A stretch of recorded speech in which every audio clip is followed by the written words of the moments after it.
विश्व ऑटिज्म जागरूकता दिवस है।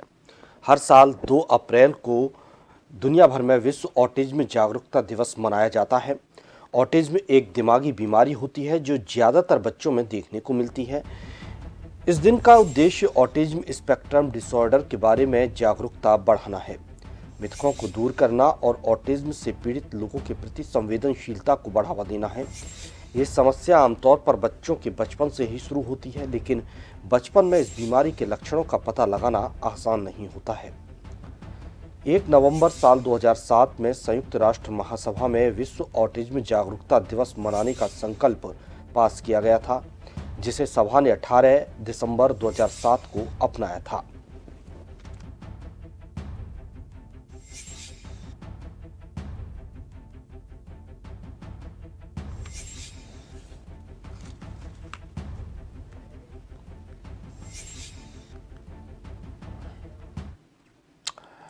और ऑटिज्म जागरूकता को लेकर हमारे साथ जुड़ी हुई हैं डॉक्टर साहिल त्रिवेदी जी।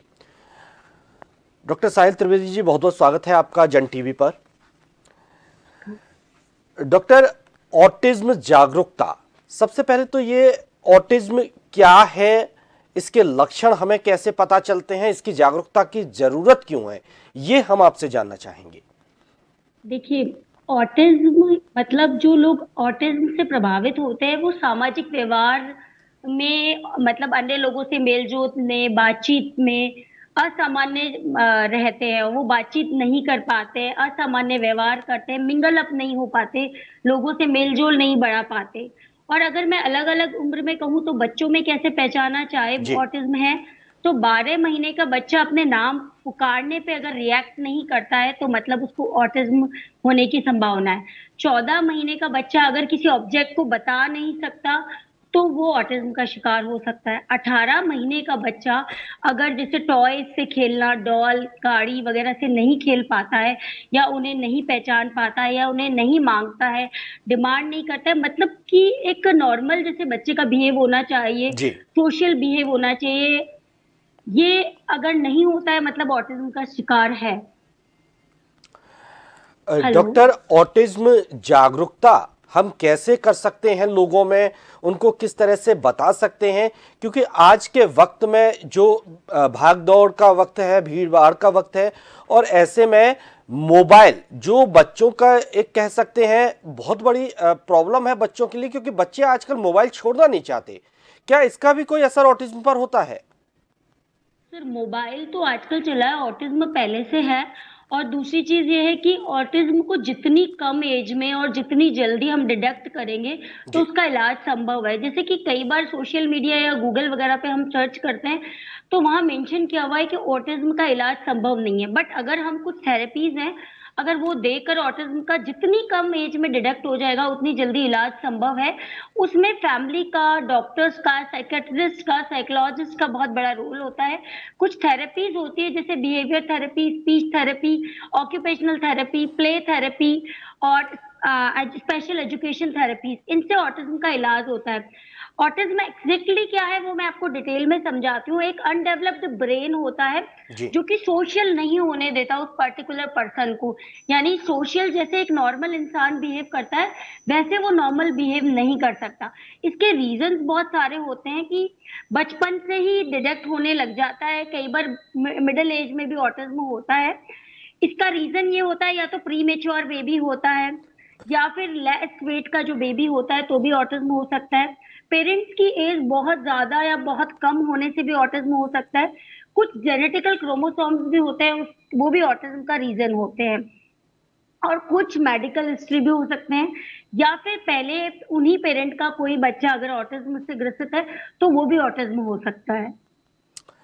जी डॉक्टर, जैसा कि आपने बताया कि बच्चों में जो चीज़ों को नहीं पहचान पा रहे हैं एक अच्छी खासी उम्र में भी, उससे हम पहचान सकते हैं कि ऑटिज्म है।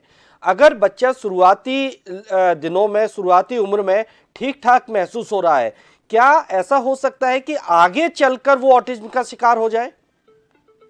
एज में भी हो सकता है ऑटिज्म। एक्चुअली क्या है, ब्रेन जो है अनडेवलप हो जाना ये तो मिडिल स्टार्टिंग एज में होता है, लेकिन ब्रेन का वर्किंग स्लो हो जाना, जैसे कि मोबाइल आपने अभी बोला, मोबाइल, टीवी, सोशल मीडिया के यूज से या किसी भी मिस हैपनिंग से या किसी भी रीजन से, तो भी मिडिल एज में ऑटिज्म हो सकता है।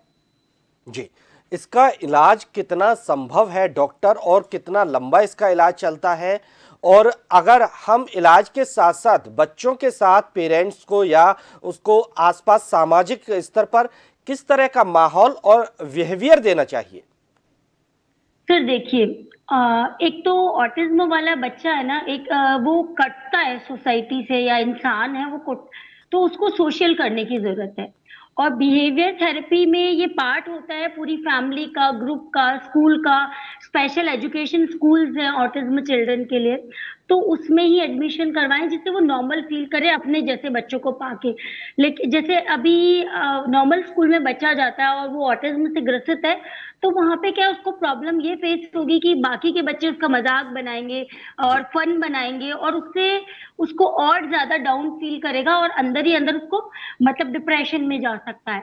तो सबसे बड़ा रोल इसमें फैमिली का होता है, साइकोलॉजिस्ट का होता है, साइकेट्रिस्ट का होता है, जैसे मैंने बताया। और बिहेवियर थेरेपी हो गई, स्पीच थेरेपी हो गई, ऑक्यूपेशनल थेरेपी, मतलब ऑक्यूपेशनल मतलब जो बच्चा जहाँ पे पढ़ रहा है उसी में उसकी व्यवहारिकता में बदलाव करके उसके साथ गेम्स ही गेम्स में उसके साथ खेल के, प्ले थेरेपी के अंदर, जैसे कि वो बच्चे के साथ खेल कूद के साथ उसको गार्डन में ले गए, या जो भी उसका गेम्स है, जिस एज ग्रुप का बच्चा है उसके अकॉर्डिंग, मेल है फीमेल चाइल्ड है, उन सब चीजों पे डिपेंड करता है कि उसको नॉर्मल लाइफ देने की कोशिश करें, और उसको ये फील ना हो कि मैं अलग हूं या मेरे जी, अंदर कोई कमी है। जी। बहुत बहुत शुक्रिया डॉक्टर साहिल आपका हमारे साथ जुड़ने के लिए, इतनी महत्वपूर्ण जानकारी देने के लिए।